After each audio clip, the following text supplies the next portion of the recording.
The first thing I want to say is I want to acknowledge that these same words have come out of my mouth. It's been about 10 years, but they have come out of my mouth. I see you. I feel where you are at because I have been there. And I'm not going to shame you in any of this. I don't think shame isn't helpful. We actually know that from Brene Brown's research. Shame causes people to hide their behavior. It doesn't change their behavior. So I'm not about that. But I do want to tell you a story. So when I started my social class research, my advisor, who was a gender scholar and had also looked at how gender intersects with race, but she hadn't looked at class yet, so she invited another professor to come hear my presentation at our lab of what I wanted to study.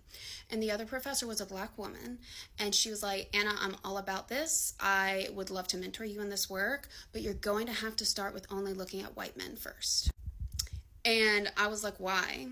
And, based on, like I said, I was where you're at. I was like, why do we got to bring race into this? And she was like, because let me tell you, I'm a Black woman from a middle class background, but my husband is white, and he actually grew up in like poverty, like single mom, teenage mom, trailer park.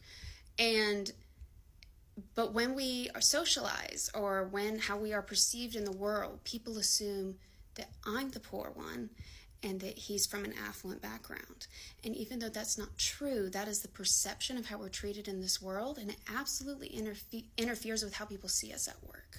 And while I had no real context of understanding how the American class system is built on racial segregation at that time, what she said, I knew I had observed at least somewhat. And I was like, okay, let's see how this goes. And I started with only interviewing white men. But by the time I got to my dissertation and looking at the unwritten rules, I knew I wanted to broaden my scope. And the scope continues to need to be broadened. I mean, I started with looking at white and Black Americans because there is so much stigma based, and there's so much historical reasons why I chose the Black community first, but this absolutely needs to be considered with other groups and other identities as well. And considering other groups and other identities doesn't take away from anybody else's group or identity. The short answer is that I can't ignore bringing race or gender into it when I interview other people, because that would be bad science. I would not be being a good scientist if I noticed my data grouped differently and I didn't investigate what that was.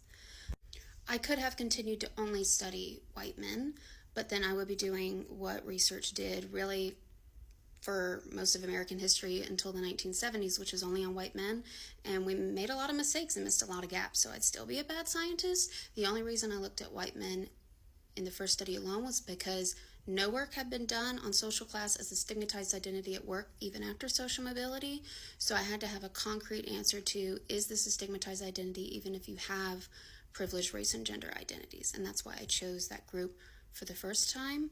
But for the second one on unwritten rules, I broadened my scope.